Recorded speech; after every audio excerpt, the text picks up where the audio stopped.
आप देख रहे हैं देश लाइव, देश की आवाज। देश लाइव में आपका स्वागत है। खैर मकदम है, मैं हूं सहल कुरैशी और हमारे साथ में कांग्रेस के पूर्व विधायक गयासुद्दीन शेख साहब मौजूद हैं। दुनिया में हर जगह पर जो माहौल है, हिंदुस्तान भी उससे अछूता नहीं रह गया है। खासकर मुसलमानों का मामला, अल्पसंख्यकों का मामला और वो लोग जिनकी आवाज़ को हमेशा दबा दिया गया, चाहे उसमें दलित हुए, आदिवासी हुए, मुसलमान हुए, सब उसमें आ जाते हैं। पिछले दिनों 24 जुलाई को दारुल हुकूमत दिल्ली के अंदर एक इजलास का इनकाद किया गया, एक मीटिंग बुलाई गई। उसमें देश भर के चुनिंदा मुस्लिम शख्सियात को बुलाया गया था और उन्हीं में से एक थे गयासुद्दीन शेख साहब, जो गुजरात से बुलाए गए थे। क्या कुछ रहा इस मीटिंग के अंदर और मौजूदा दौर में देश की राजनीति जिस नाजुक दौर से गुजर रही है और प्रधानमंत्री नरेंद्र मोदी, आरएसएस, बीजेपी और देश को तोड़ने वाली जो भी ताकतें जो हथकंडे अपना रही थी, किस तरीके से देश के जैन जी ने जंतर मंतर से उन तमाम हथकंडों को धता साबित कर दिया। और जौहर यूनिवर्सिटी आजम खान की उत्तर प्रदेश के रामपुर में, उस यूनिवर्सिटी पर बुलडोजर की जिस तरीके से कार्रवाई की बात कही गई, इन तमाम मुद्दों पर आज हम बात करेंगे। गयासुद्दीन साहब, बहुत बहुत शुक्रिया आपका कि आपने हमें वक्त दिया। हमारे पॉडकास्ट के इस खास कार्यक्रम में आपका स्वागत है। गयासुद्दीन साहब, मौजूदा जो दौर चल रहा है देश की राजनीति का, उस पर हम बात करेंगे, लेकिन सबसे पहले आप दिल्ली गए थे। देश भर के बड़े मुस्लिम दानिशवरान को वहां पर मदऊ किया गया था, बुलाया गया था, लेकिन कई ऐसे चेहरे थे जिनको देश का मुसलमान हमेशा देखता है और उनको सुनने की उम्मीद करता है। उनमें असदुद्दीन ओवैसी साहब हो गए, उनमें महमूद मदनी साहब हो गए, उनमें अरशद मदनी साहब हो गए, इमरान प्रतापगढ़ी साहब हो गए, नासिर हुसैन साहब हो गए। ये 5 बड़े चेहरे जो इस मीटिंग से नदारद रहे और सोशल मीडिया पर इसको लेकर काफी हंगामा भी मचा। क्या कहेंगे आप? पहले तो मैं देश लाइव का बहुत शुक्रगुजार हूँ कि आपने मुझे बुला करके अपनी बात रखने का मौका दिया। हमने देखा कि आज़ादी के 70 साल के बाद देश में जिस तरीके की परिस्थितियाँ उत्पन्न हुई, धार्मिक ध्रुवीकरण की राजनीति, नफरत की राजनीति, एक तरफ मस्जिदों का ढहाना, कब्रस्तान हो, मदारिस हो, मुस्लिम गरीब पछातों की बस्तियाँ हो, उन पर बेशर्मी पूर्वक बुलडोजर चलाना, लव जिहाद, थूक जिहाद, लैंड जिहाद, और उसके बाद बहुत दुख के साथ कहना पड़ता है कि यूपीएससी जिहाद जैसी भी बातें करने में आई। मैं मानता हूं कि देश की मुख्य समस्याओं के दरकिनार करते हुए, क्योंकि वर्तमान सरकार के पास बताने के लिए कुछ नहीं है। ये सरकार जो है अर्थतंत्र के मामले में फेल है, फॉरेन पॉलिसी के मामले में फेल है, एजुकेशन सिस्टम फेल है, यानी हर तरफ से नाकामी नाकामी नाकामी है।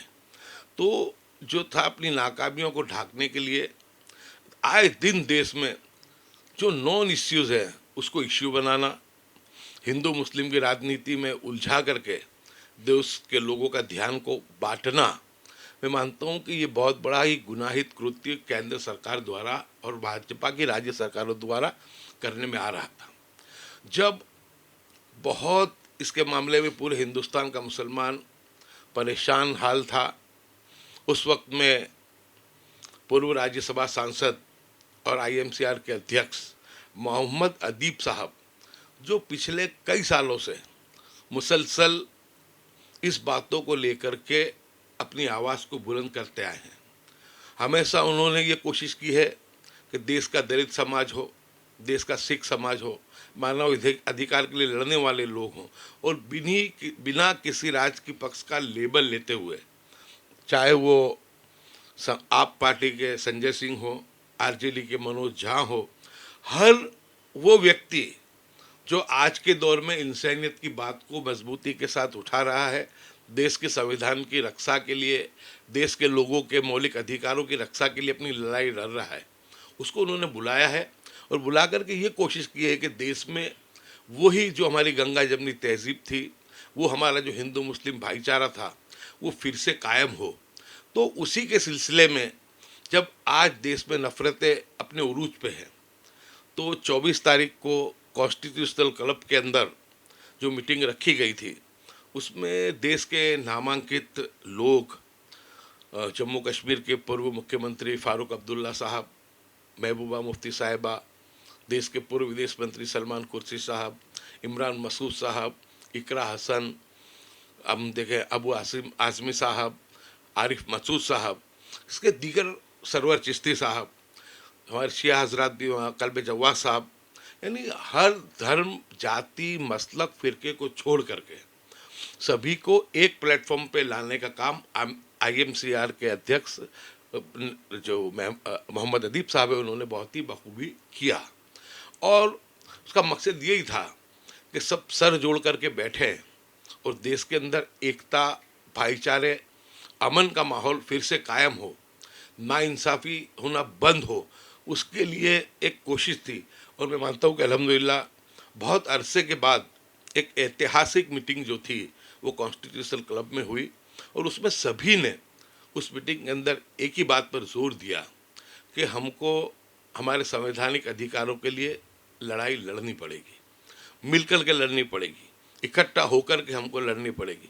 हमको मज़हब के जो भी हमारे मसलक फ़िरके हैं, हर चीज़ को दरकिनार करना पड़ेगा, हमारी पार्टी पॉलिटिक्स को भी हमको दरकिनार करना पड़ेगा और बैठ कर के देश के संविधान की रक्षा के लिए, देश की एकता भाईचारे के लिए हमको काम करना पड़ेगा। तो मैं मानता हूँ कि मीटिंग का मकसद बहुत बड़ा था और वो मकसद उसमें जो था कामयाब भी हुआ। आपने जो कहा कि सोशल मीडिया और मीडिया के द्वारा ये बातें चली कि इसमें कुछ लोग जो बड़े नाम वाले लोग थे, जिनके नाम की चर्चा भी थी, वो नहीं आए। मैं मानता हूँ कि हो सकता है उनकी कोई मसरूफियत हो, लेकिन मकसद बहुत बड़ा था।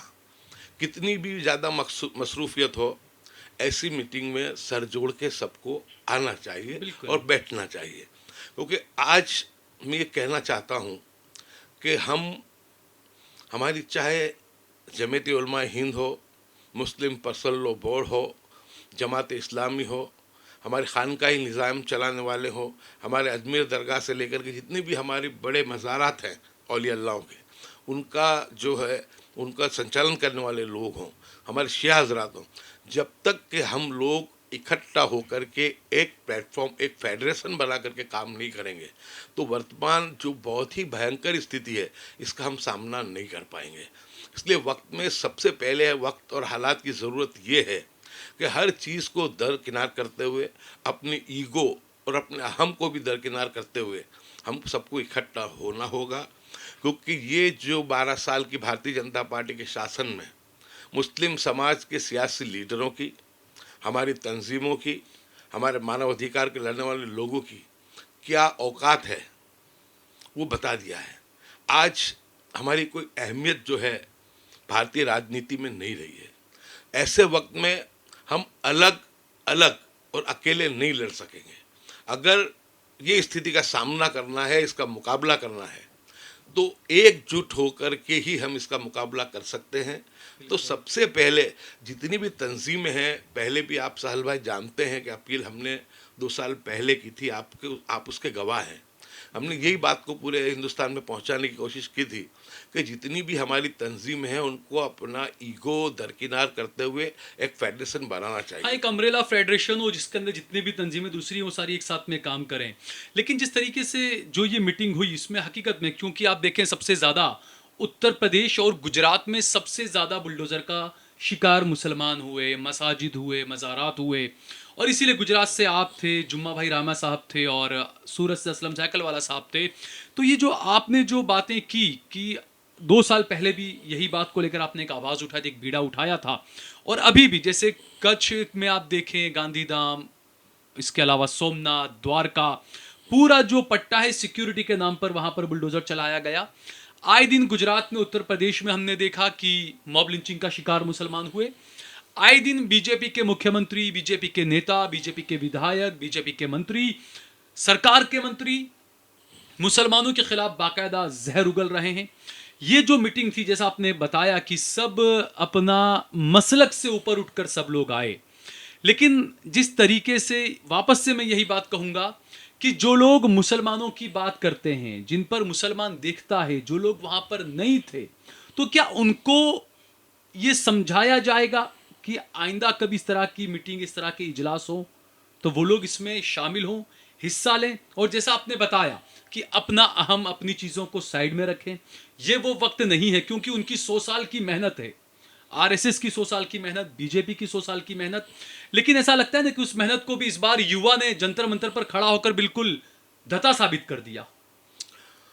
मैं, आपने जो कहा, मैं तो इस मामले को लेकर के पहले से ही इसमें मेरी भूमिका को जो अंजाम देता आया हूँ।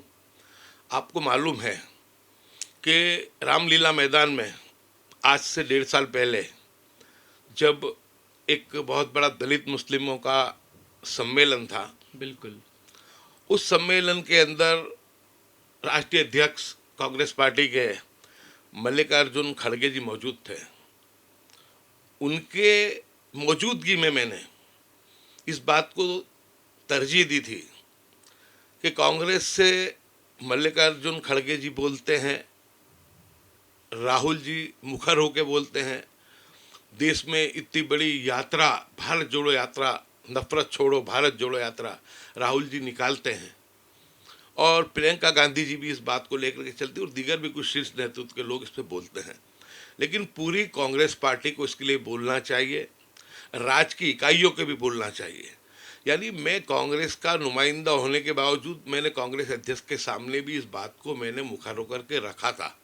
मैंने उस वक्त में ये भी कहा था कि कांग्रेस तो अपनी भूमिका जो है अदा करती है, लेकिन इंडिया गठबंधन के अखिलेश यादव हों, ममता बनर्जी हों, शरद पवार हों, स्टालिन हों, जो भी यानी जो सेक्युलरिज्म की जो राजनीति करते हैं, उन सबको भी इसके बारे में संयुक्त तरीके से विधानसभाओं में और लोकसभा में आवाज़ उठानी चाहिए। बिल्कुल।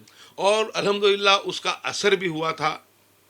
और जब वक्फ का कानून आया, उस वक्त में तमाम इंडिया गठबंधन के सांसदों ने, 20 या 22 मुस्लिम सांसद थे, लेकिन लगभग 210 के करीब इंडिया गठबंधन के जो हमारे हिंदू सांसद थे, सभी ने मिलकर के वक्फ के बारे में ज़बरदस्त जद्दोजहद भी की, चर्चा भी की, वक्फ नए कानून का विरोध भी दर्ज कराया। और मैं मानता हूँ कि उसमें कहीं ना कहीं कुछ हमको इसमें कामयाबी भी मिली। उसके बाद दिल्ली में भी रह कर के सभी लोगों से, सभी नेताओं से मिल कर के इस बात को हमने पहुंचाने की कोशिश की कि हमारी तंजीमें, खास करके दोनों जमीयत और दीगर संस्थाएं सुप्रीम कोर्ट में, दीगर हाई कोर्ट में कानूनी लड़ाई लड़ती हैं, तो इंडिया गठबंधन के लोगों को भी और कांग्रेस के लोगों को भी कानूनी लड़ाई में मदद करनी चाहिए। चाहे वो बुलडोज़र का मामला हो, चाहे वर्कशिप एक्ट का मामला हो, चाहे भड़काऊ भाषण का मामला हो, चाहे जिस तरीके से पूरे हिंदुस्तान में जो जिस तरीके से यानी एक धर्म की भावनाओं को आहट करने के लिए खुलेआम तलवारें बांटी जाती हो, जेनोसाइड करने के लिए लोगों को उकसाया जाता हो, तो ऐसे वक्त में सभी को मुखर होकर के इस नाइंसाफ़ी के खिलाफ आवाज़ संसद और विधानसभाओं में तो उठानी चाहिए, लेकिन साथ साथ में जब जो कानूनी लड़ाई जो है सुप्रीम कोर्ट में भी लड़नी चाहिए। और जो सुप्रीम कोर्ट के नामांकित वकील हैं, अभिषेक मनु सिंघवी कांग्रेस का प्रतिनिधित्व करते हैं, कपिल सिब्बल जी जो है वो समाजवादी के टेके से इलेक्शन जीत करके आए हैं, तो इन सभी लोगों को ऑनररी जो सेवा है वो देनी चाहिए। लेकिन इस मीटिंग में भी तमाम यही सारी बातों पर गुफ्तगू हुई थी। हाँ, तो उस वक्त हुई थी, और उस वक्त में ही उसके बाद जब सुप्रीम कोर्ट में ये सब मैटर्स जब लगी बुलडोजर और वर्कशिप एक्ट की, तो अभिषेक मनु सिंघवी जी ने भी अपनी ऑनररी सेवा दी, कपिल सिब्बल जी भी खड़े हुए, सलमान कुर्सी साहब हमेशा जैसे जौहरी यूनिवर्सिटी के लिए भी आज वही लड़ाई लड़ रहे हैं कानून। बिल्कुल। तो यानी जो वकला हजरात हैं वो भी ये कर रहे हैं। तो उसका भी एक बेहतरीन असर हुआ।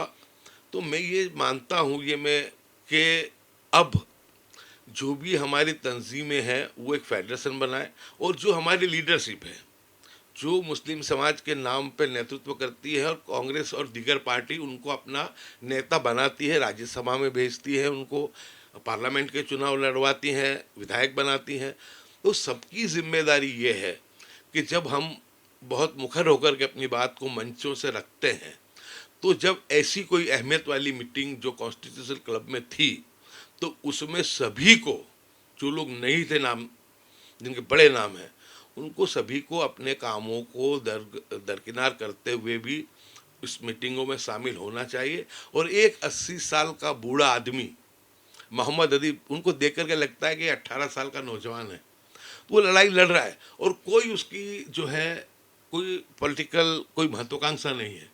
तो ऐसे लोग जो सिर्फ इखलास के लिए, समाज की उन्नति के लिए, भाईचारे के लिए, संविधान की रक्षा के लिए लड़ रहे हैं, तो ऐसे लोगों को हमको सपोर्ट करना चाहिए। मैंने उस दिन कॉन्स्टिट्यूशन क्लब की मीटिंग में फारूक अब्दुल्ला साहब से, महबूबा मुफ्ती साहब से भी ये गुजारिश की थी कि सलमान खुर्शीद साहब तो अदीब साहब के साथ कंधे से कंधा मिला के काम कर रहे हैं, लेकिन आपके भी दो बहुत बड़े नाम हैं कि एक राज्य के आप लोग मुख्यमंत्री रह चुके हैं, तो आप लोगों को भी जो है हमारे जो अदीब साहब हैं उनकी मदद में आना चाहिए। और देश भर के जितने भी हमारे एमपीज़ हैं, पूर्व एमपीज़ हैं, हमारे एमएलए हैं, हमारे पूर्व एमएलए हैं, दीगर जो एमएलए या एमपी नहीं रहे हैं लेकिन समाज के लिए बड़े तरीके से काम करते हैं, ऐसे सभी लोगों को आप लोगों को अगुवाई करके बुलाना चाहिए और एकजुट होकर के हम सबको काम करना चाहिए। और उस एंगल को बहुत पॉजिटिव तरीके से वहाँ पे लिया गया। अच्छा, दूसरा, जिस तरीके से राहुल गांधी, ये आरोप हमेशा लगे कि कांग्रेस जो है वो मुसलमानों का नाम लेने से बचती है, कांग्रेस मुसलमान इश्यू से बात नहीं करती है, लेकिन पिछले कुछ सालों में लगातार देखिए कि राहुल गांधी खुलकर कह रहे हैं कि हम अल्पसंख्यक नहीं कहेंगे, हम मुसलमान कहना है। अगर मुसलमान के साथ में गलती हो रही है, ज्यादती हो रही है, तो खुलकर कहो कि मुसलमान के साथ हो रहा है। अगर दलित के साथ में हो रहा है तो खुलकर कहो दलित के साथ हो रहा है। आदिवासी के साथ हो रहा है, खुलकर कहो आदिवासी के साथ हो रहा है। तो बीजेपी जो राजनीति कर रही है हिंदू मुसलमान की, राहुल गांधी खुलकर खड़े हुए हैं। वो कहते हैं कि नहीं, मैं हिंदू भी बोलूंगा, मैं मुसलमान भी बोलूंगा, मैं दलित भी बोलूंगा।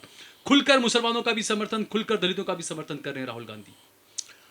बिल्कुल। अभी पिछले जुमा के दिन, अभी फिलहाल वर्तमान सत्र में राहुल गांधी जी ने जब अपना प्रवचन किया, खुल करके उन्होंने माइनॉरिटी भी कहा और मुस्लिम नाम पे फोकस किया उन्होंने कि देश में मुस्लिमों के साथ नाइंसाफ़ी हो रही है।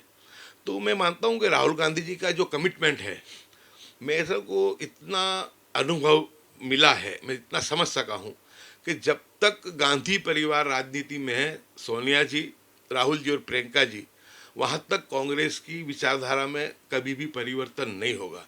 लेकिन मैं ये भी कहना चाहूँगा कि जिस ढंग से हमारा शीर्ष नेतृत्व, खड़गे जी समेत सभी लोग जब मुखर होकर के मजलूमों की आवाज़ उठाते हैं, मुस्लिमों की आवाज़ उठाते हैं, तो दीगर जो रियासतें हैं वहाँ जो कांग्रेस के प्रदेश अध्यक्ष हैं, नेता हैं और दूसरे जो सेंट्रल लीडरशिप करने वाले लोग हैं, उन सभी को भी राहुल गांधी जी को फॉलो करते हुए मुखर होकर के अपनी आवाज़ को उठानी चाहिए। ये सही वक्त है कि अब इस आवाज़ को उठाना चाहिए। अच्छा, जिस तरीके से आपने कहा कि सबको आवाज़ उठानी चाहिए, राहुल गांधी उसके काम कर भी रहे हैं। नरेंद्र मोदी जो 12 साल पहले जब प्रधानमंत्री बने, तो उनके जो दावे थे, उनके जो वादे थे, एक हाथ में कुरान शरीफ देंगे मुसलमान को, एक हाथ में कंप्यूटर देंगे, लेकिन उन्हीं की सरकार के मंत्री और उन्हीं की इकाइयों की, राज्य की जहां सरकारें हैं बीजेपी की राज्य में, वहां के मंत्री, मुख्यमंत्री मुसलमानों के खिलाफ अनाप शनाप बोलते हैं। लेकिन जंतर मंतर का जो हुआ, जैन जी, उस पर बात करना हम भूल नहीं सकते। जिस तरीके से 12 साल का जो घमंड था, जो तकब्बुर था, वो सारा तोड़ दिया है युवा ने, नरेंद्र मोदी का, बीजेपी का और आरएसएस का। बिल्कुल आपकी बात 100% सही है कि जिस तरीके से आरएसएस की 100 साल की मेहनत थी, उनकी सरकार आई, दिन ब दिन उनकी ताकत बढ़ती गई, तो आरएसएस ने और भाजपा ने ये सोचा कि एक लम्हा और एक मिनट भी हमको बिगाड़नी नहीं है और उनका जो एजेंडा है, उस एजेंडे को इस देश में उनको लागू करना है। और वो अपने नफरत के एजेंडे को फैलाने में दिन पे दिन बढ़ोतरी करते गए। लेकिन इसमें ज़्यादा बढ़ोतरी कब आई वो भी आप समझ लो कि जब 2024 के चुनाव लोकसभा के आए, उस वक्त में भाजपा दावा कर रही थी कि इस बार 400 के पार, लेकिन हिंदुस्तान की आवाम ने उनको 240 पे ला करके रख दिया। जबकि उस वक्त राम मंदिर बन के तैयार था, पूरा राम राम, और हर जगह वो चीजें चल रही थी, जो राम को लाए हम उनको लाएंगे। तो बिल्कुल सही बात है आपकी। तो उनका जो उनको उस वक्त में जब ये पार्लियामेंट के चुनाव के रिजल्ट आए कि अयोध्या जैसी सीट में कि जहां राम मंदिर बनाया गया, वहां वो सीट भी जो थी भाजपा हार गई। उस वक्त बहुत से पॉलिटिकल लोगों ने मुझसे कहा कि अब भारतीय जनता पार्टी का जो दावा था वो जो है विफल हुआ है, अब कुछ इनकी पॉलिसी में तब्दीली करेंगे। उसी वक्त मैंने कहा था कि इनकी पॉलिसी में तब्दीली नहीं होगी, ये रिवर्स नहीं जा सकते, क्योंकि सिर्फ सियासत के लिए ये लोग हिंदुत्व की बात नहीं करते हैं। इनका एक मिशन है, आरएसएस की 100 साल से मेहनत है, उसको एजेंडे को लागू रखना है। तो ये रिवर्स नहीं जाएंगे, इनके जो पॉलिसी में लचकपन नहीं आएगा, और ज़्यादा ये एग्रेसिव होंगे। और वही हुआ कि पहले तो जो था कि मोदी जी और शाह जी बोलते थे, फिर योगी जी शुरू हुए, और 2024 के बाद असम के मुख्यमंत्री हिमंता बिस्वा शर्मा से बुलवाना शुरू किया, शुभेंदु अधिकारी से बुलवाना शुरू किया, उसके बाद नारायण राणे से बुलवाना शुरू किया, नीतीश राणे से बुलवाना शुरू किया। इन्होंने यहाँ तक कि फडणवीस को एक सुलझावा आदमी समझते थे, वो खुद भी जो थे वो बहके बहके निवेदन वो करने लगे। तो यानी इन्होंने अपनी ज़मीन, जो सियासी ज़मीन खिसक रही थी, उसको बचाने के लिए हिंदुत्व का जो था वो अतिरेक जो था फैला दिया। हर जगह बुलडोज़र, हर जगह भड़काऊ भाषण, इनके जिम्मेदार लोग दोनों जहां के सरदार हजरत मोहम्मद सल्लल्लाहु अलैहि वसल्लम की शान में गुस्ताखी करें और उनके खिलाफ कोई कार्रवाई ना हो, यानी मुस्लिम समाज को बहुत ही उकसाने की कोशिश की। लेकिन जब इनको लगा कि मुस्लिम समाज भारतीय संविधान पे, हिंदू मुस्लिम एकता पे, मौलिक अधिकारों को समझते हुए, कड़वे घूंट पीते हुए भी, जुल्म की इंतहा होने के बावजूद सब्र और तजम्मुल के साथ काम ले रहा था, तो इनको विफल हुआ। इनको ये था कि मुस्लिम समाज भी रोड पे आ जाए और संघर्ष में, लेकिन मुस्लिम समाज ने हिकमत बताते हुए सब्र किया और भारतीय संविधान के ऊपर पूरा भरोसा किया, और वो बाहर नहीं आया। तो इनको ये है कि अब जल्दी से जल्दी जो है खोई हुई ज़मीन को हम वापस कर लें और हमारे एजेंडा को हम लागू कर दें। मैंने, आपको पता है, कॉन्स्टिट्यूशनल क्लब के अंदर, आप भी खुद वहाँ मौजूद थे, उस वक्त मैंने ये कहा था कि जब काबतुल्लाह की हिफाजत की बात आई थी तो अल्लाह तबारक व तआला ने अबाबिल का लश्कर भेजा था और काबतुल्लाह की हिफाजत की थी। लेकिन जब अब हिंदुस्तान के अंदर हिंदुस्तान की एकता और भाईचारे पे, और ख़ास करके मुस्लिम समाज के ऊपर जब जुल्म की इंतहा हो गई, तो किसी एक अल्लाह वाले की दुआ से या किसी एक मजलूम की हाय से अल्लाह तबारक व तआला ने एक निर्जीव गंदी नाली का कीड़ा, जिसे कॉकरोच कहते हैं, तो गंदी राजनीति करने वालों के सामने गंदी नाली के कीड़े का सिर्फ मीम भेजा है, चित्र, कॉकरोच भी नहीं। और उस कॉकरोच ने जो था पूरा 100 साल की आरएसएस की मेहनत, इनकी पूरी चूल्हे हिलाकर रख दी, 12 साल की भारतीय जनता पार्टी की मेहनत, 12 साल की गोदी मीडिया की मेहनत, उस पर पूरा पानी फेर दिया। हमारे जैसे कई लोग, मैं तो वो छोटा इंसान हूँ, बहुत लोग कह रहे थे कि ये देश का जो हिंदू समाज है वो सेक्युलर है, कभी भी ऐसी बातों को लंबे वक्त तक वो स्वीकार नहीं करेगा। और ये साबित कर दिया कि देश के जेनजी ने 20 तारीख से लेकर के 24 तारीख 25 तारीख के दरमियान पूरे हिंदुस्तान की नहीं, बाकी पूरे देश के अंदर एक मैसेज दे दिया कि देश का हिंदू सेक्युलर है, और वो भारतीय जनता पार्टी की एक कट्टरवादी, नफरत फैलाने वाली नीतियों के साथ नहीं है। जबकि आंदोलन नीट के बारे में था, एजुकेशन पॉलिसी को सही तरीके से सुधार हो और सही तरीके से लागू हो, इतना उसका एक मर्यादित इश्यू था, और उस पे ही, उस मुद्दे पे ही पूरी बात थी। लेकिन देश के जैनजी ने हिंदू मुस्लिम की राजनीति, मोदी जी, शाह जी और आरएसएस की एक एक परत को खोल के रख दिया। गोदी मीडिया को भी बहुत, गोदी मीडिया को तो वहां से भागना पड़ा। यानी देश के जेनजी ने ये बता दिया कि हमारे लिए मुद्दा जो है वो एजुकेशन है, एकता है, भाईचारा है। तो आप समझो, जेनजी गूगल भी चलाता है, रिसर्च भी करता है, सोशल मीडिया से भी अपनी बात को समझता है, और पहली मर्तबा ये देखा कि गोदी मीडिया को सोशल मीडिया ने जेनजी के चलते, जेनजी आंदोलन के चलते हरा दिया, बिल्कुल। और पूरी की पूरी इनकी राजनीति को ध्वस्त कर दिया। आज इतने ये 4 दिन में लड़खड़ा गए कि आरएसएस को और भाजपा को मीटिंग करनी पड़ी, और मीटिंग करके इन्होंने विचार विमर्श किया कि 100 साल की आरएसएस की मेहनत, 12 साल की भारतीय जनता पार्टी की मेहनत, सब की सब ये 5 दिनों में ध्वस्त हो गई है। अब जल्दी से जल्दी धर्मेंद्र प्रधान का इस्तीफा लेना चाहिए, क्योंकि देश के अंदर जो है, देश का युवा जो है, और विशेष करके मैं कहूँगा कि हिंदू युवा है, वो जाग गया है और वो इस राजनीति को वो स्वीकार ही नहीं करता है। मैं तो सलाम करता हूँ देश के हिंदू समाज के लोगों को कि जब जब भी मुस्लिम समाज के ऊपर जब मुस्लिम समाज प्रताड़ित हुआ, उसको परेशानी आई, जब उसने अपना अकेलापन महसूस किया, तो देश की सेक्युलर हिंदू पार्टी के नेता, सिविल सोसाइटी के लोग, मानवाधिकार की लड़ाई लड़ने वाले लोग, जितने भी देश के बुद्धिजीवी लोग हैं, उन्होंने हमेशा, वो हिंदू समाज के बुद्धिजीवी लोगों ने मुस्लिम समाज के कंधे पे हाथ रखा है, और हक की बात करते हुए उन्होंने नाइंसाफी के खिलाफ आवाज़ बुलंद करी है, और यही देश की खूबसूरती भी है। अच्छा, दूसरा, जिस तरीके से ये कहा जाता था कि मोदी सरकार में इस्तीफे नहीं होते, 12 साल में पहला इस्तीफा हुआ, तो क्या नरेंद्र मोदी की गाड़ी, बीजेपी की गाड़ी अब ढलान पर आ चुकी है? क्योंकि जैसे आप देखें, जैन जी जब खड़ा हुआ जंतर मंतर पर, उसके बाद से लगातार आप फैसले देखें। पहला फैसला ये जो कहते थे कि कभी भी इस्तीफा नहीं होता, इस्तीफा लेना पड़ा। दूसरा फैसला, जब योगी आदित्यनाथ की सरकार ने, जब मोदी की सरकार ने या बीजेपी की किसी सरकार ने ये फैसला किया कि हमें बुलडोजर चलाना है, तो उस बुलडोजर को सुप्रीम कोर्ट भी नहीं रोक पाया। ये कड़वी सच्चाई है। लेकिन अचानक ही जौहर यूनिवर्सिटी पर जो बुलडोजर की बात कही गई थी, योगी का बुलडोजर भी रुक गया, इस्तीफा भी हो गया। जो युवा थे उनको भी रिहा करना पड़ा, जो आंदोलन कर रहे थे। तो ये कहीं ना कहीं क्या माना जाए कि अब पूरी गाड़ी ढलान पर है नरेंद्र मोदी की? बिल्कुल सहल भाई, आप सही फरमा रहे हैं कि कहते थे कि हमारी सरकारों में इस्तीफे नहीं होते हैं। मैंने आपको जैसे बताया कि तात्कालिक इनको इमरजेंसी मीटिंग बुलानी पड़ी संघ को, और उसमें ये चर्चा विचारणा हुई कि फिर से दोबारा दोहरा रहा हूँ कि 100 साल की आरएसएस की मेहनत और 12 साल की भाजपा की और गोदी मीडिया की मेहनत पूरी की पूरी ज़मीन दोष हो गई है।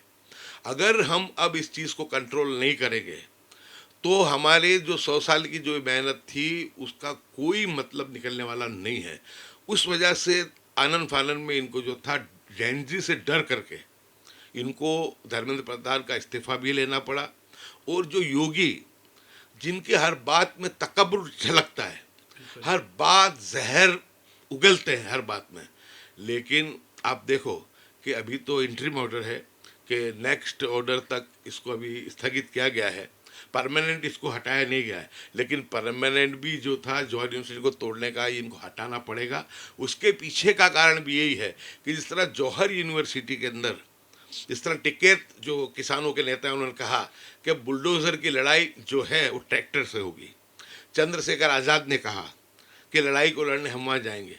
कांग्रेस ने कहा, कांग्रेस के अध्यक्ष ने, कि हम जौहर यूनिवर्सिटी के साथ हैं। अखिलेश जी के भी लोगों ने, इकरा हसन जैसे लोगों ने भी जाकर के इस बात को मुखर होकर के अपनी आवाज़ को उठाया। और ख़ास करके जो जैनजी जो था, हिंदू समाज का, जो उत्तर प्रदेश का लोकल था, वो इस यूनिवर्सिटी को बचाने के लिए आया। 3000 बच्चे पढ़ते वहाँ पर, ऐसे कैसे तोड़ सकते हैं यूनिवर्सिटी? बिल्कुल। तो जब उनको लगा कि उत्तर प्रदेश के चुनाव अगले 6 महीने में होने वाले हैं, तो जो दिल्ली में हुआ, पूरा का पूरा जो गुब्बारा था हिंदुत्व का, वो फूट गया। तो ऐसा ना हो कि उत्तर प्रदेश के अंदर भी उसी तरीके का ध्रुवीकरण हो जाए, और हिंदू मुस्लिम अगर एक हो गया और गलत नीतियों के खिलाफ खड़ा हो गया, तो बहुत बुरी हार उत्तर प्रदेश में भी होगी। उस डर से तात्कालिक डीएम के द्वारा इन लोगों ने उस ऑर्डर को स्थगित किया है, लेकिन मुझे पूरी उम्मीद है कि जो स्थगित किया हुआ जो ऑर्डर है, ये जैन जी की ताकत है, ये हमारे सेक्युलर हिंदू भाइयों की ताकत है, ये सेक्युलर पार्टियों की ताकत है कि इनको जो है इसको हमेशा के लिए इस ऑर्डर को जो है वापस लेना पड़ेगा। अच्छा, पिछले 2 महीने का जो घटनाक्रम देखें, लोकतंत्र के लिए एक अच्छी खबर, और दूसरा जो लोग नफरत की राजनीति कर रहे हैं आज तक, उनके पैरों के नीचे से जमीन खिसक रही है।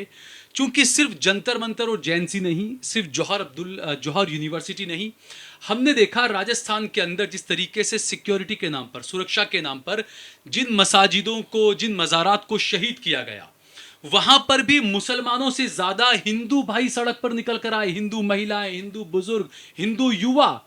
तो इस तरीके से जो हिंदू निकल कर आए हैं मुसलमानों को बचाने के लिए, मसाजिद को बचाने के लिए, मुसलमानों की यूनिवर्सिटीज को बचाने के लिए, ये यकीनन जो नफरत की राजनीति करने वाले लोग हैं उनके पैरों के नीचे से जमीन अब बिल्कुल सिरक रही है। बहुत बेहतरीन बात आपने याद दिलाई साल भाई कि ये 12 साल के बाद राजस्थान की पहली घटना थी कि वहाँ के मकामी लोग मुझे अभी दिल्ली में भी मिले थे, कॉन्फ्रेंस में भी आए हुए थे।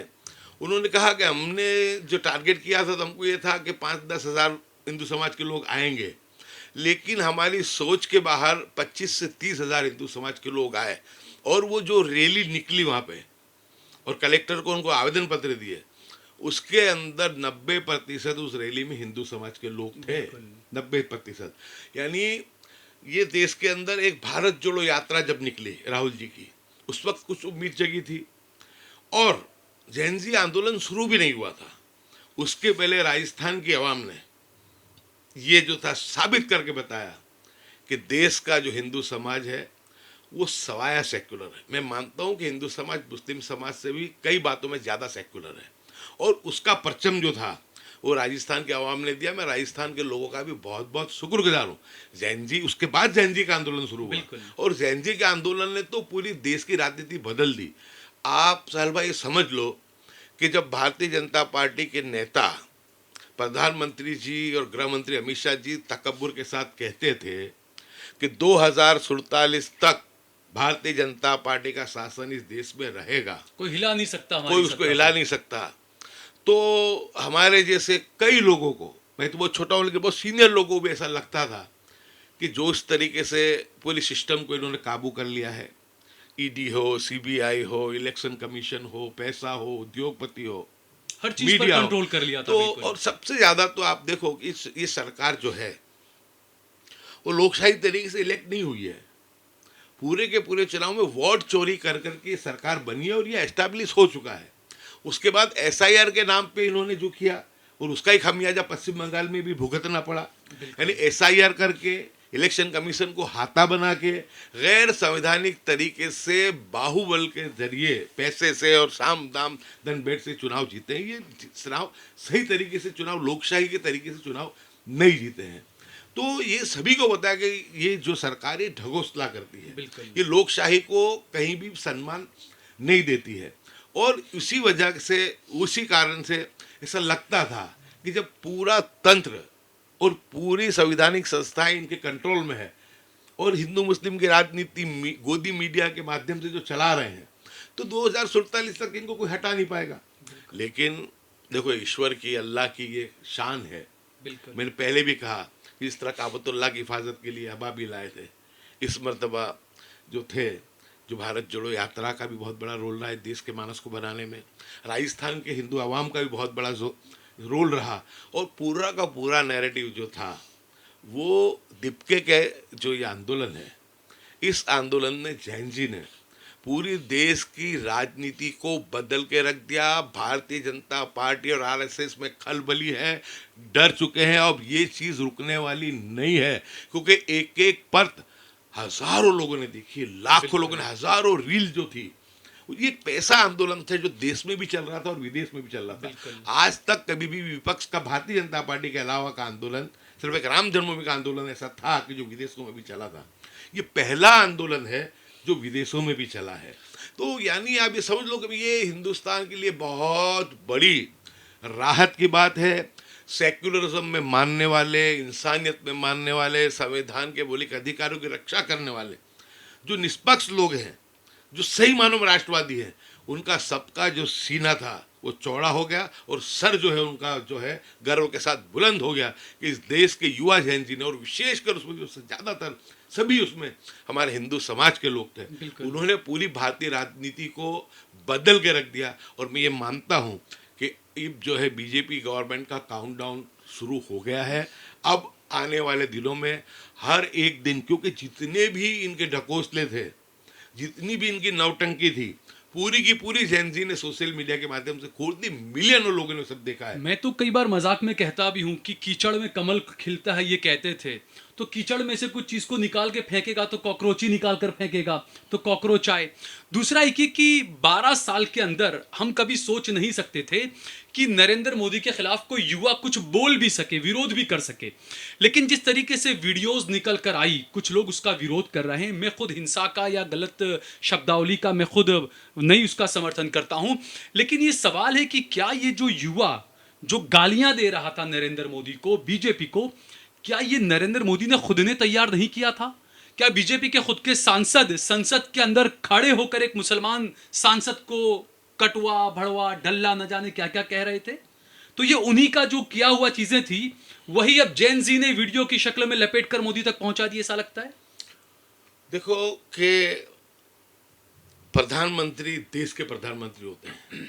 आप और हम सभी संविधान में मानव लोग उनके संवैधानिक पद का आदर करते हैं। बिल्कुल। और हम कभी नहीं चाहेंगे कि हमारे देश के प्रधानमंत्री को गालियां बोली जाए, उनका सम्मान होना चाहिए। बिल्कुल। लेकिन सोचने वाली बात ये भी है कि जो जैन जी है उसको कोई दूसरी सियासत से लेना देना नहीं है, दूसरी कोई बातों से लेना देना। उसका जो आक्रोश था, वो जो ऑब्जर्व कर रहा था 12 सालों से, वो खुल करके ये बाहर आया है। लेकिन फिर भी मैं आज आपके माध्यम से जैन जी से भी कहूँगा कि हमारी लड़ाई संवैधानिक तरीके से हो, मजबूत तरीके से हो, बिल्कुल मुद्दों आधारित हो, मुद्दे आधारित हो, लेकिन कोई भी ऐसी अभद्र भाषा और हिंसा का स्थान हमारे आंदोलन में नहीं होना चाहिए। लेकिन जिस तरीके से पुलिस ने, ऐसे कोई विजुअल नहीं आए कि विद्यार्थियों ने वहाँ पे हिंसा की हो।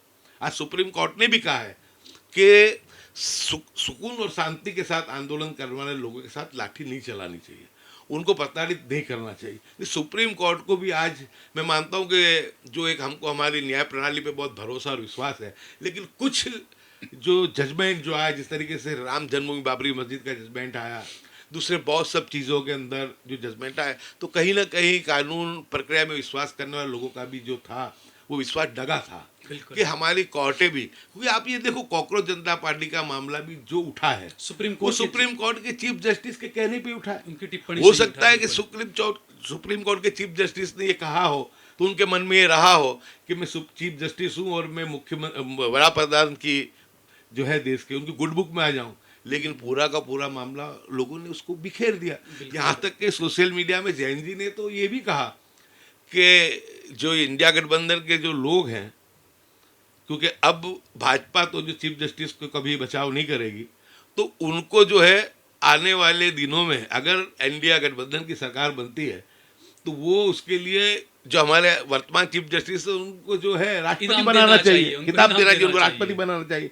कि पूरा का पूरा नैरेटिव एक उसमें यही हाल आप लिख लो, यही हाल ये जो है इलेक्शन कमीशन का भी होने वाला है, चीफ इलेक्शन कमीशन का भी, क्योंकि जो सड़ा और जो बिन लोकशाही कृत्य वर्तमान इलेक्शन कमीशन ने किए हैं, मैं मानता हूं आज़ादी के बाद आज तक कभी किसी ने इतना नहीं हुआ है। दूसरा, ये जिस तरीके से जैन जी की जो हम बात कर रहे हैं, हमने कभी नहीं सोचा था कि ऐसा होगा। और दूसरा, राजनीति में कोई कितने भी शीर्ष पद पर क्यों ना बैठा हो, कोई कितना भी पावरफुल क्यों ना हो, लेकिन जब एक चिंगारी लगती है तो उसको बड़ा शोला बनने में वक्त नहीं लगता है। गुजरात में हम सोच नहीं सकते थे कि गुजरात में भी मोदी के खिलाफ इतना बड़ा प्रदर्शन हो सकता है, इतने युवा सड़क पर आ सकते हैं। मैं जिस इलाके में रहता हूं अहमदाबाद के अंदर, वहां पर पहले गुजरात बीजेपी का ऑफिस हुआ करता था, वो अहमदाबाद बीजेपी का ऑफिस है। मैंने 30-35 साल में कभी नहीं देखा कि बीजेपी की ऑफिस पर जाने वाले हर रास्ते को ब्लॉक कर दिया गया हो। लेकिन कॉकरोच के डर से 24 तारीख को 23 तारीख को वो रास्ते ब्लॉक कर दिए गए थे। बीजेपी के ऑफिस पे जाने वाले तमाम रास्ते बैरिकेड से बंद कर दिए गए थे। आश्रम रोड पर एमजे लाइब्रेरी के बाहर, गुजरात यूनिवर्सिटी के बाहर, वडोदरा में, सूरत में, हर जगह पर युवा खुलकर, नरेंद्र मोदी ने भी नहीं सोचा होगा और आईबी का भी बड़ा फेलियर होगा ये कि आईबी भी इसका अंदाजा नहीं लगा पाई कि इतने ज्यादा युवा बाहर आ जाएंगे। तो ये जो युवा बाहर आए गुजरात के अंदर भी, तो क्या राहुल गांधी का जो चैलेंज था 27 में हम हराने जा रहे हैं, लग रहा है कुछ इस तरह का माहौल बन गया है?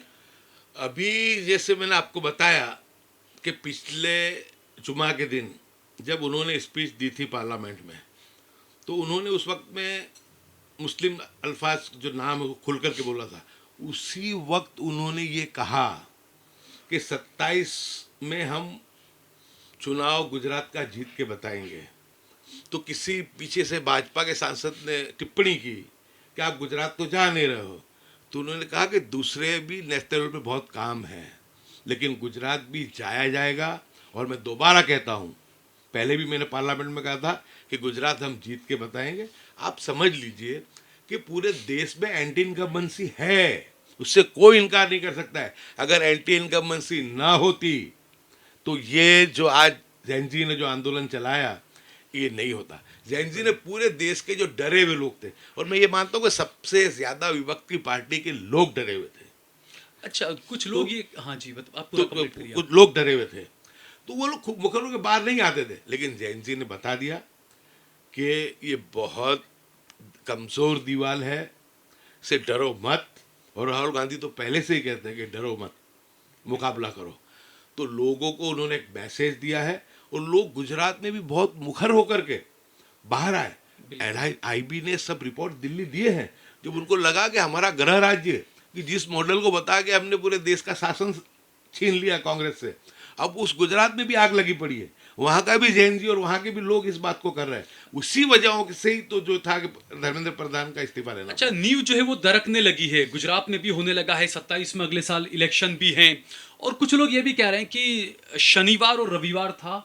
कुछ रिपोर्ट्स इस तरह की थी कि शनिवार को सबसे ज्यादा लोग देश भर से जंतर मंतर पहुंचने वाले थे, और इतवार भी था, दूसरे दिन रविवार था। तो ये डर था कि जो धर्मेंद्र प्रधान के इस्तीफे की मांग हो रही है, कहीं अचानक को बदलकर अमित शाह के इस्तीफे और मोदी के इस्तीफे तक ना आ जाए, इसीलिए आनंद फानंद में इस्तीफा ले लिया गया। दूसरा, गुजरात को बचाने की बात। तो बहुत ज्यादा घबराहट में अब फैसले लेने लगे हैं नरेंद्र मोदी।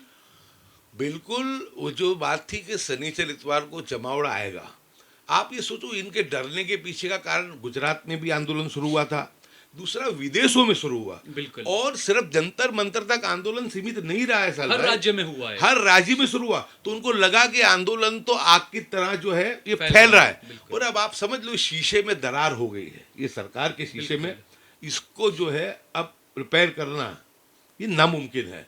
क्योंकि लोगों का गुस्सा था, लेकिन ईडी, सीबीआई, पुलिस, सबके डर से लोग डरे हुए थे। और जिस तरीके से हक बात करने वाले लोगों को, चाहे रवीश कुमार जैसे यूट्यूबर हो, आरिफा खानम जैसे हो, मिलत टाइम्स के लोग हो, जुबैर हो, आपको भी गुजरात में सामना करना पड़ता था साल भाई, देश लायक को भी, उसके लोगों को भी बहुत जो था सामना करना पड़ा।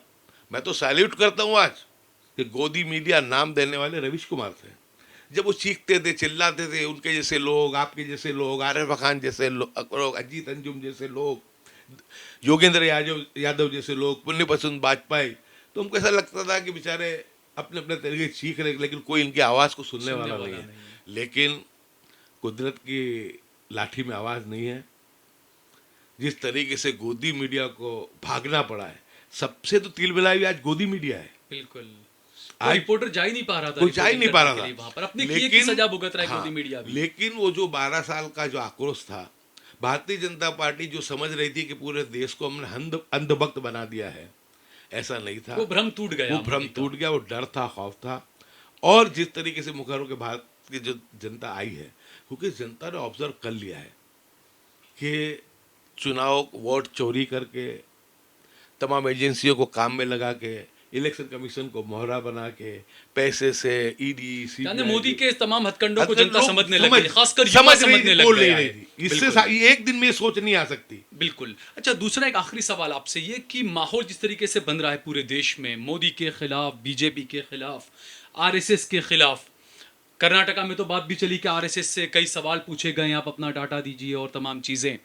लेकिन सवाल ये भी उठ रहा है कांग्रेस पार्टी पर कि माहौल अच्छा कांग्रेस के लिए होता है। गुजरात में भी हुआ था 2017 में, राजस्थान में भी हुआ था पिछले इलेक्शन में, लेकिन कांग्रेस के लोग अंदरूनी लड़ाई की वजह से जो है वो सत्ता तक नहीं पहुंच पाते हैं। तो गुजरात में क्या इस बार भी कुछ ऐसा होगा? क्या इस बार संगठित होकर कांग्रेस मुकाबला कर पाएगी, सत्ता में आएगी? क्या लगता है आपको? राहुल गांधी जी बहुत सीरियस हैं। आपने देखा कि उन्होंने पहले ही उनके सर्वे के आधार पे, उनके पास बहुत ही नामांकित एजेंसियों का सर्वे था कि गुजरात में एंटी इनकम्बेंसी ज़बरदस्त है, लोग बदलाव चाहते हैं, लेकिन कांग्रेस की अंदरूनी लड़ाई और कांग्रेस के जो लंगड़े घोड़े हैं वो चेहरों को देख के गुजरात की आवाम उबक गई है। तो जब तक चेहरों में बदलाव नहीं होगा वहाँ तक जो है गुजरात में मामला नहीं बन सकेगा, क्योंकि सवाल ये आता है कि भाजपा को बदल के किसको लाना है। लेकिन जिस तरीके से संगठन सृजन अभियान के माध्यम से अमित चावड़ा की निमणूक की, जिला तालुका अध्यक्षों की निमणूक की, उसके बाद जन आक्रोश यात्रा निकली और बहुत अच्छे तरीके से इम्प्रूवमेंट हुआ। ऐसा नहीं, बहुत संतोषकारक नहीं कह सकते, लेकिन एक आश्वासन ले सकते हैं कि एक काम की कुछ ना कुछ शुरुआत जो है वो हुई है। लेकिन अब राहुल जी ने जब ये मिशन हाथ में लेने के लिए कहा है तो आपके माध्यम से भी मैं राहुल जी से भी मेरा निवेदन यही रहेगा कि आपने जो कहा था कि लंगड़े घोड़े और रेस के घोड़े दोनों को अलग किया जाएगा। भाजपा से जो मिले हुए लोग हैं जो कांग्रेस में रहकर के भाजपा की दलाली करते हैं, लेकिन कब किया जाएगा? हम 2-3 साल से सुन रही है मुझे यकीन है कि अब जब नेक्स्ट ये पार्लियामेंट वगैरह वो वक्त आ चुका है, क्योंकि लोग भी कम हैं, चुनाव भी स्थानिक स्वराज्य के सर पे थे, तो डिसीजन लेना भी थोड़ा सा मुश्किल था। लेकिन मैं ये मानता हूँ कि जिस तरीके से राहुल गांधी जी ने तरजीह दी है गुजरात को दोबारा पार्लियामेंट में, तो अब ये सब चीज़ें होंगी और मुझे पूरा भरोसा है कि जिस गुजरात से ये जो बनावटी गुजरात मॉडल जो था, गुजरात तो हमेशा शिक्षा में भी आगे रहा है, व्यापार रोजगार में भी आगे रहा है। गुजरात देश का नंबर 1-2 राज्य तो रहा ही रहा है हमेशा। वो तो मैं भी ये हमेशा जब गुजरात मॉडल कोई इनकी वजह से नहीं बना है। मैं जब दिल्ली में जब न्यूज़ एंकरिंग करता था 2007-8 की मैं बात बता रहा हूँ, मैं उस वक्त लोगों से कहता था, यूपी बिहार के जो लोग थे मेरे साथ में, मैं उनसे कहता था कि गुजरात में एक वो फ्लो, वो धारा पैसों का, वो धारा इंडस्ट्री का, वो चीज़ें चल रही है कि यहाँ का मुख्यमंत्री कोई भी बन जाए, किसी को भी बना दे, लेकिन जो फ्लो चल रहा है विकास का वो चलता ही रहेगा, क्योंकि इंडस्ट्री वगैरह इस तरह का पूरा पहले से डेवलप किया हुआ है। दूसरा, आपने जो गुजरात का कहा कि जिस तरीके से कांग्रेस जो है वो वक्त आ चुका है, लंगड़े घोड़े रेस के घोड़े, लेकिन एक सवाल ये उठता है कि कांग्रेस फैसले नहीं ले पा रही है। 3 महीने से ज्यादा का वक्त गुजर चुका है, एएमसी के अंदर नेता विपक्ष का नाम अब तक डिक्लेयर नहीं किया गया है। लोग ये सवाल पूछने लगे हैं अब। बिल्कुल, गुजरात में पूर की स्थिति भी है, अहमदाबाद शहर में भी जो इलाकों में कभी पानी नहीं भरता था वहाँ पर भी है। तो ये वक्त की ज़रूरत है कि जल्दी से जल्दी नेता विपक्ष जो भी हाईकमान को सही लगे, म्यूनसिपल कॉर्पोरेटर के रिपोर्ट के आधार पे जल्दी से जल्द करना चाहिए। क्योंकि अभी भी आज जब हम यहाँ बैठे हैं, आज भी जो भविष्यवाणी है कि 30 और पहली दूसरी पे बहुत ही भयंकर बारिश की संभावना गुजरात और अहमदाबाद पर है। बिल्कुल, तो नेता विपक्ष होना जरूरी है, डिसीजन जल्दी से जल्दी लेने चाहिए। डिसीजन में देरी करने से हमेशा नुकसान होता है। तो ये आपकी बात बिल्कुल सही है और हमारी भी डिमांड है हाईकमान से, हमने भी बात ये पहुंचाई है कि इस पर जो डिसीजन है वो जल्द से जल्द लेना चाहिए। मैं आपके माध्यम से एक मैसेज भी देना चाहूँगा कि जिस तरीके से देश के सेकुलर हिंदुओं ने 2002 के दंगे हो या उसके बाद में भी जितनी भी परिस्थिति आई 2014 से लेके 2026 तक, उसमें हिंदू सेकुलर लीडरशिप, मानवाधिकार की लड़ाई लड़ने वाले लोग, एनजीओ और विशेष करके यूट्यूबर्स, जिन्होंने बहुत अच्छा देश के संविधान को बचाने की, देश की एकता भाईचारा को बचाने की, देश एकजुट रहे उसकी कोशिश मेहनत की है। और उसमें विशेष कर जो हमारा सेक्युलर हिंदू समाज है उसने उसकी बहुत बड़ी भूमिका बजाई है।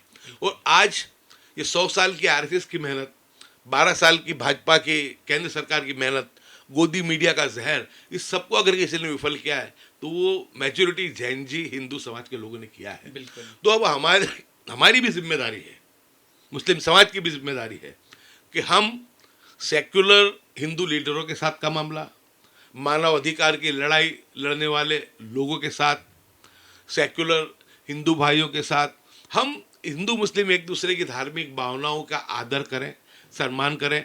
अपना मजहब, अपना धर्म, अपनी भावनाएं सबको मुबारक, लेकिन जितना हो सके हम एक दूसरे की भावनाओं का आदर करते हुए हमको ऐसा मुस्लिम समाज को भी एक नया संदेश एजुकेशन के माध्यम से, जो 12 साल से हमने एक संदेश दिया कि इतने उपसावे के बाद, इतनी पीड़ाओं के बाद, इतनी लिंचिंग के बाद हमने हमारा जो सब्र का बांध नहीं टूटा, हमने एकमतन हमने सब्र किया, उसी का नतीजा है कि आज हिंदू समाज ने भी देखा कि इतना सब प्रताड़ित करने के बाद भी मुस्लिम समाज सहन कर रहा है, बर्दाश्त कर रहा है, नहीं बोला है। तो उसी का नतीजा है कि आज हिंदू समाज को मुखर होकर के बात करनी पड़ी। तो आने वाले दिनों भी मुस्लिम समाज जो है वो अपना रिश्ता सेक्युलर हिंदुओं के साथ का बना के रखे। हमारा दुश्मन आरएसएस भाजपा हो सकता है, देश का हिंदू भाई हमारा दुश्मन नहीं है।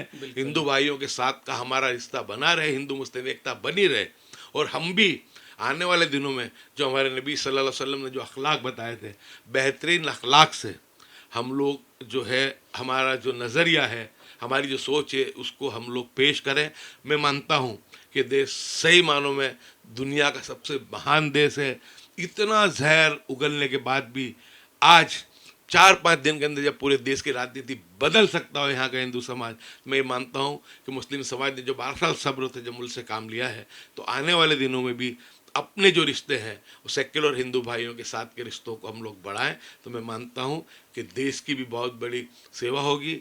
हमारा आज के दिन भी प्रार्थना भी करते हैं ईश्वर अल्लाह से कि हमारा जो देश है वो विश्व की महासत्ता बने और हमारा राज्य गुजरात जो है देश का नंबर 1 राज्य बना रहे। बहुत बहुत शुक्रिया हमसे बातचीत करने के लिए।